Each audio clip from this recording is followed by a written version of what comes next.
Big week for Baseball America Hot Sheet. Scott Braun with JJ Cooper and Geoff Pontes from Baseball America. Always a reminder to get yourself a Baseball America subscription. For more info, baseballamerica.com. Before we dive into all of the call-ups, JJ, and we have quite a few, and we'll lead with the headliner.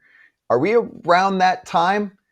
I haven't really dove into the day by day, but Super 2 is still a thing. Are we around that deadline time?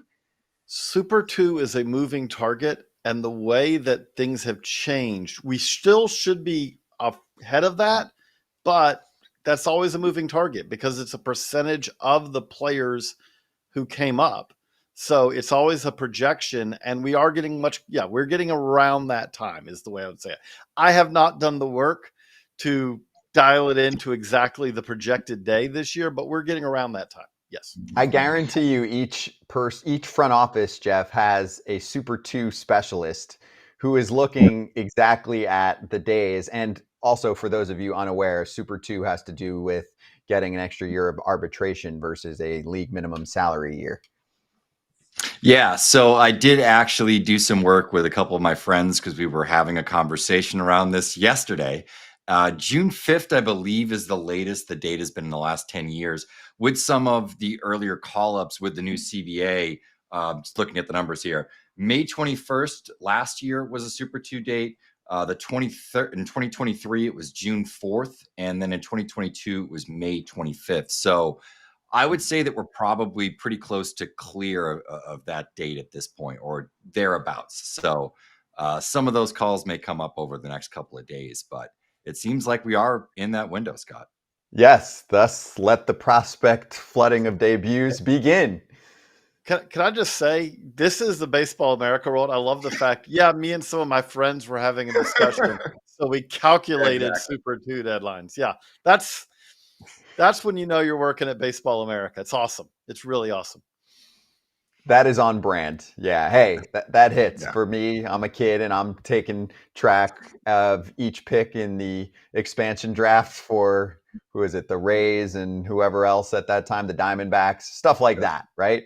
If you're thinking about that or you ever did that, you're in the right place. But now for the broader audience, let's introduce you to the big prospect call-up for the Royals with the first move.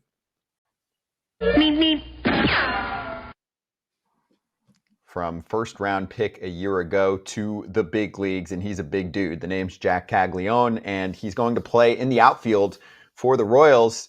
JJ, should we get excited for a potential monster impact from the jump for Kansas City's offense?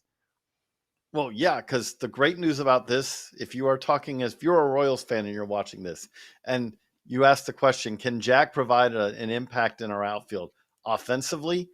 The bar is low. Last I checked, Kyle Isbell has 3 home runs. That leads all Royals outfielders. They don't have anyone in double digits in home runs, period. So Jac has had weeks where he hits 4 or 5 home runs in the minors. Obviously, he may not do as much of that in the majors, but it would not be crazy if Jac ended up leading this team in home runs this year. That's the kind of power we're talking about. We can talk about his defense in the outfield. That's going to be probably a work in progress. He's not particularly fast, but the power is 100% legit. No question about the power. And Geoff, the other thing that you keep talking about, we have a piece up at baseballamerica.com today talking about this. We've talked about chase rate and all of Jac, but at least in the minor leagues, that's really never coming back to bite him. Yeah, and I think, that could be a matter of maybe improved discipline to an extent, improved approach at the plate, maybe just being cognizant of the fact that he's facing more quality competition than he even faced in the SEC, at least on a more consistent, regular basis, the bullpens, et cetera. He's also been in AAA, so though for a very short period of time, has seen the highest level of the minors. I do think you sort of point to what the chase rate was in AAA, and that's kind of in line with what it was at lower levels. It's around like 33%, which is above average. But I think when you have the level of quality of contact that Jac has, you have the bat to ball skills that Jac has, and you do attack pitches and strikes in the zone as consistently as Caglianone does, I think that sort of puts you in a position to make the most of those swings and those opportunities. It's the reason that he attacks the way that he does. It will be interesting to see how the approach sort of lands and settles in after an extended period of time in the majors. I don't think he's going to be going back down. He kind of talked a little bit about the struggles in terms of the outfield and the lack of depth there for the Royals.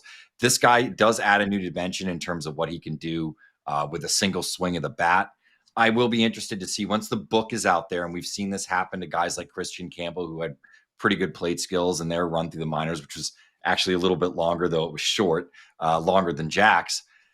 I think that's where the rubber really meets the road. And I think that's the point that we're waiting for.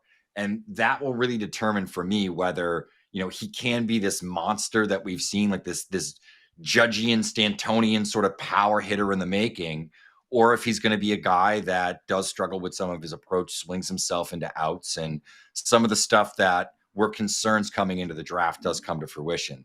I'll say it's leaning more toward the former than the latter at this point.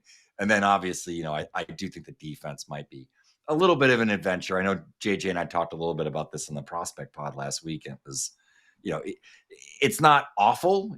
He's got skills out there, but it's questionable just in terms of the way the routes are run and the way he makes some of those catches. And there's a lot smaller margin for error in the majors. Hey, from someone who knows how to pitch, he's not going to be a big league pitcher. I'm excited to see the arm component because we're going to see that thing unleashed in the outfield. Go ahead. That's one thing that we have noticed a little bit. Like, I haven't seen him unleash it. I've watched every play he's made in the outfield this year, and I've yet to see one throw where you go, wow, that's a plus arm. That doesn't mean it's not in there, but we do remember his velo really tailed off at the end of his season at Florida last year. If you told me that his arm's not 100% right now, it wouldn't shock me. He is the ideas of him being a two-way pitcher kind of went away pretty quickly. I'll be interested to see. Again, all I can tell you on that, we had Jack on the show a while back. I haven't asked him about his arm in the outfield. He hadn't played in the outfield at that point, but I haven't seen that happen yet in the minor leagues. We'll be interested to see if it happens in the majors. JJ, I want to go back to the chase percentage conversation. I'm going to paraphrase and relay something that his now current manager, Matt Quatraro, the manager of the Royals Big League Club, said about him and his wingspan. He said that chase percentage for someone like him can be deceiving because he has a long wingspan, and sometimes he has seen him hit a pitch off the plate and turn it into, say, opposite field power. You can see that from anyone, but the point was that he's a freak in terms of the physical attributes. And sometimes a chase percentage for someone like him should be looked at a little bit differently. Of course, if he's going for a pitch way off the plate, the quality of contact is going to hurt. But do you see a point there with someone like him being an outlier and being able to handle certain pitches out of the zone for legitimate power?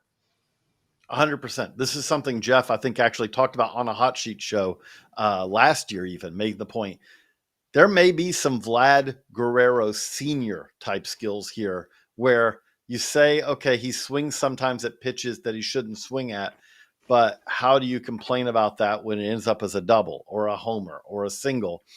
The piece that we have up at Baseball America today makes the point. If it's in the zone, Jac is swinging. Jac was swinging in AAA at 82% of all pitches in the zone. That's extremely aggressive. Yeah, he does chase, but he actually also has a pretty good understanding of the strike zone. When you consider he's a little bit above average in his chase rate in AAA so far, considering that he swings at everything in the zone, that kind of shows that he also does have some understanding of how to turn it off. The other thing that kind of strikes me about all this is, and I want to give Mark Chiarelli on our staff credit for this, because he was talking at one point to an evaluator who made the point, he needs to come up to the majors probably because these challenges, the questions that he still needs to resolve aren't going to be resolved in the minors. And this is something we've heard about a number of guys recently, is this like, you know what? Bring him up to the big leagues and there may be some adjustments. There may be some, like we're seeing with Christian Campbell, sometimes where he goes through slumps. But the point that this evaluator is making was that's not going to happen in the minors. AAA is not going to provide that challenge. The only way he's going to get through that is to face big league pitching.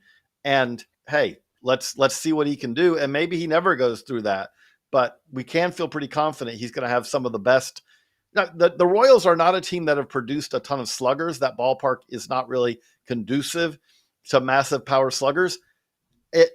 Jack could be very quickly one of the best sluggers to play at Kansas City in a very long time.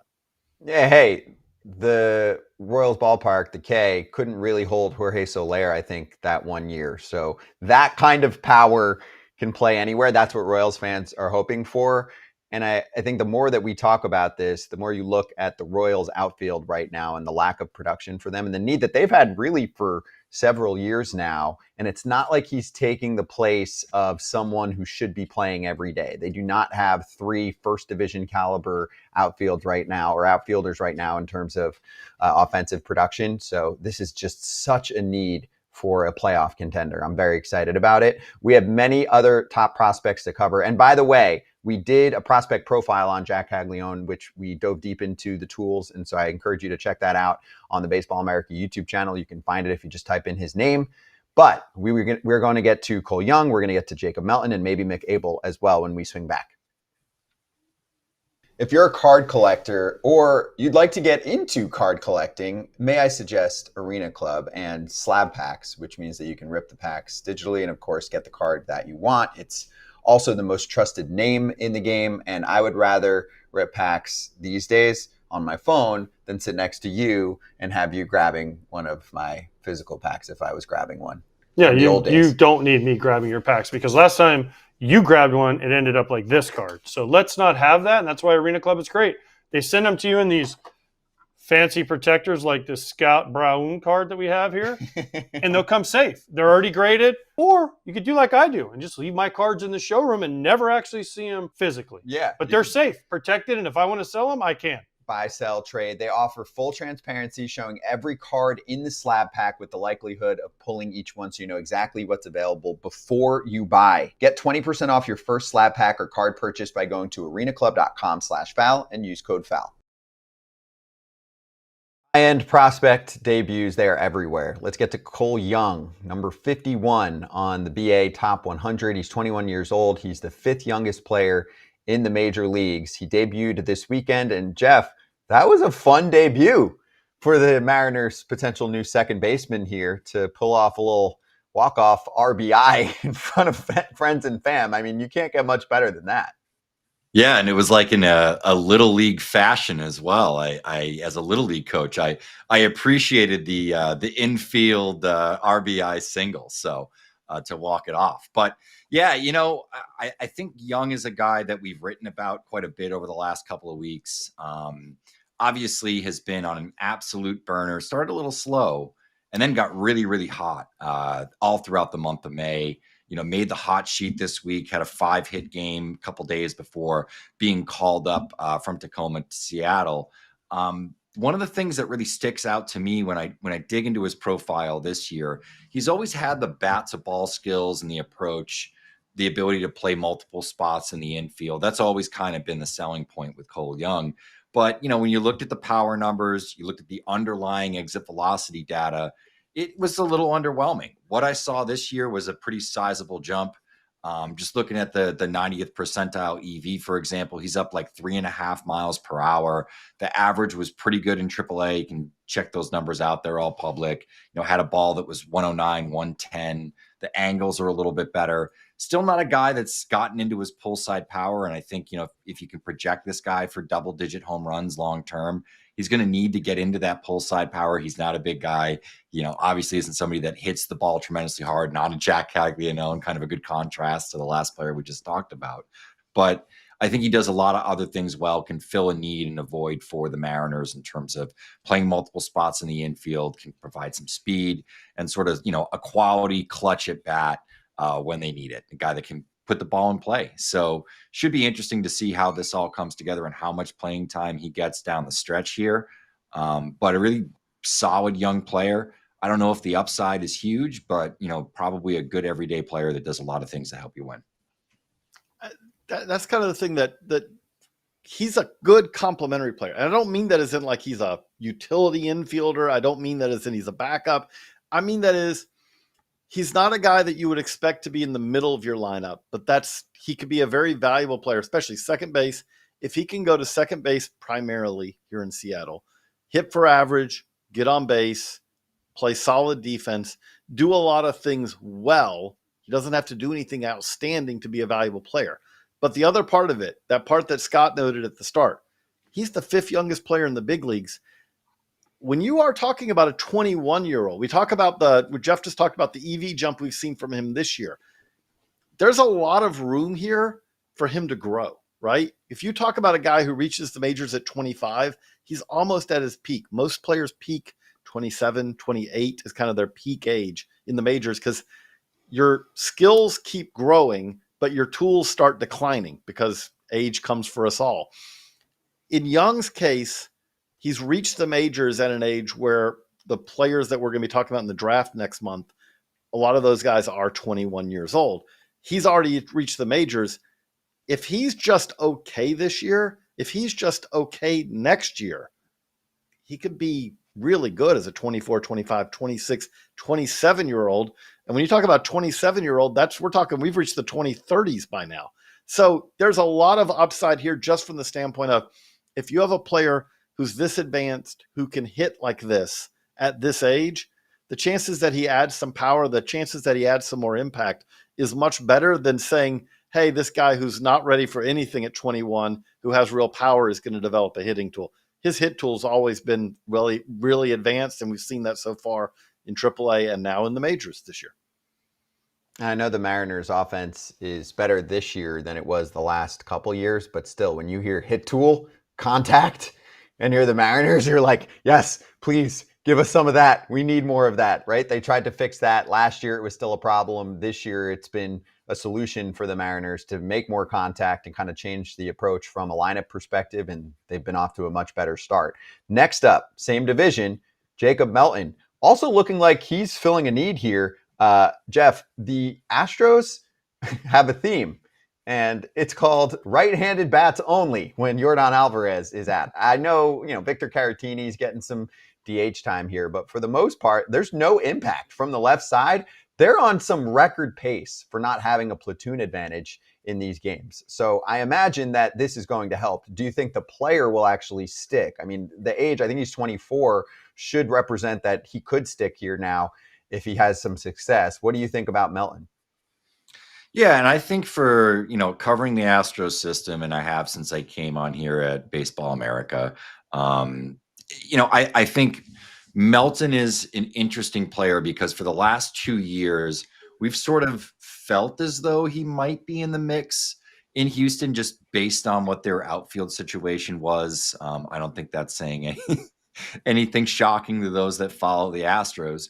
And particularly with the trade of Kyle Tucker. So, him hitting in AAA isn't a shock. Certainly had a solid season there and AA the year before. Sort of age appropriate. This was a guy that right after getting drafted back in 2022, that was the same draft where they had taken Drew Gilbert around earlier. Pretty early on, the feedback was that a lot of people internally felt that Melton was the better of the two players. So the fact that he was the one that stuck around and now is with the Major League club isn't shocking. The underlying data has been excellent this year. He hits the ball hard. He can play all three outfield positions at a pretty good clip. He can run on the bases, so he adds a little bit of speed. As you said, that left-handed bat, there's some pop in the bat as well. Still isn't great in terms of pulling the ball, but that might be ideal in terms of a spray chart if you're a left-handed hitter playing in a ballpark with the Crawford boxes.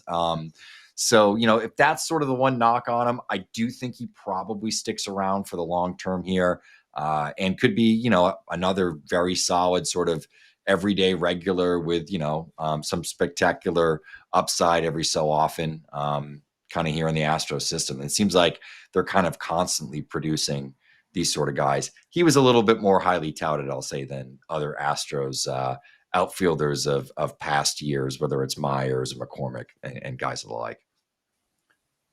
I would recommend checking out baseballamerica.com today. He's actually the headliner of the StatCast Standouts today. And the thing that piece notes, that Ellie notes in that piece is, this is a case of a guy, small sample this year in AAA, but he's hitting the ball a lot harder. He's hitting the ball in the air productively more often while chasing less and making more contact. Usually it's kind of like, you can think of it almost like a teeter-totter, like, okay, you can hit the ball more power, but while doing so, you're also going to strike out more, make less contact, chase a little bit more because you're being more aggressive. You're more pitchable. Or you can become a harder guy to get out because you make more contact, but you trade off some power for that. Melton this year has managed to add power and add contact ability. It's a small sample, but if this is a real growth from him, watch out, because this is kind of takes him from that useful player to a particularly, a higher impact player, potentially a higher ceiling player.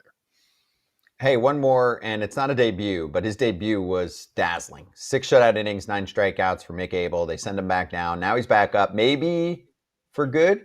Who wants this one first? Because he's going to push Taijuan Walker to the bullpen. And JJ, this could be another impact starter in the rotation for the Phillies. The thing I love about this is it's a great reminder that, especially when we talk about high school pitchers, I know everyone loves to talk about how risky taking a first-round high school pitcher is. They sometimes can really pay off. Check out Hunter Green.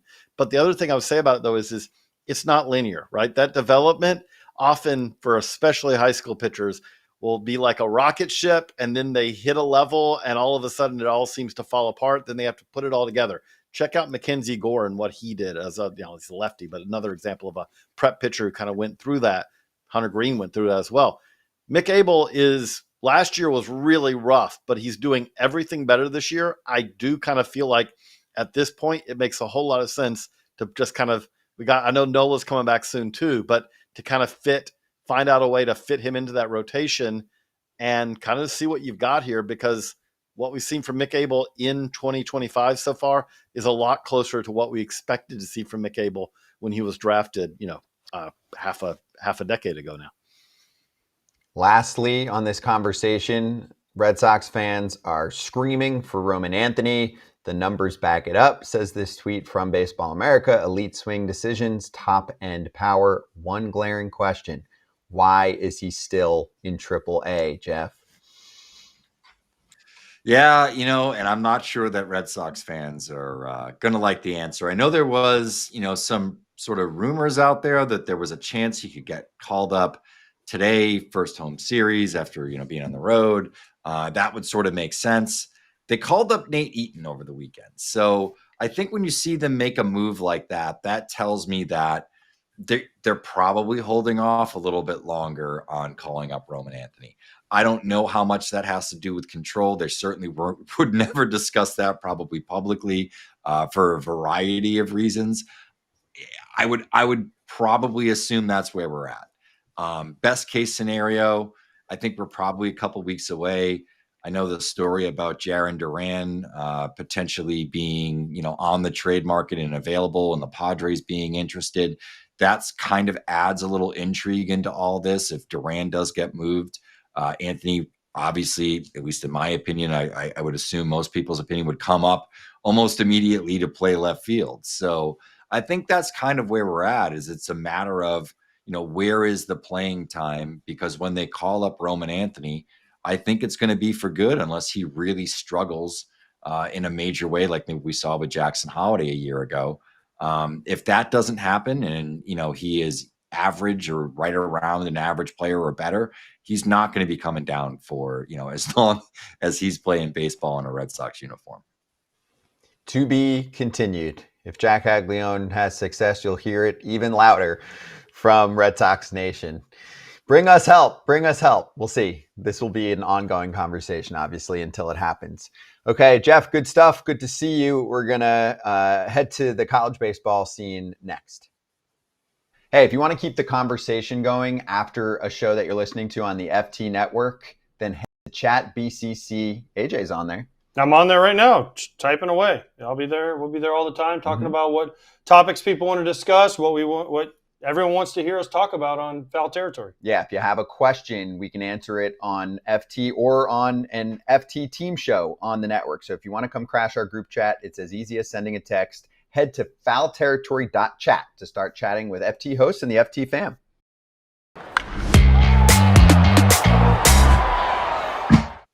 Back to school we go, Upset City. Jacob Rudner joining us right now. JJ, I'm going to let you kick this one off.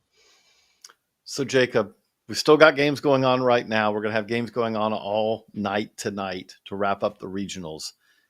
But the question, I think the big one is that a lot of surprises. We've got number one and number two, number one Vandy, number two Texas already out.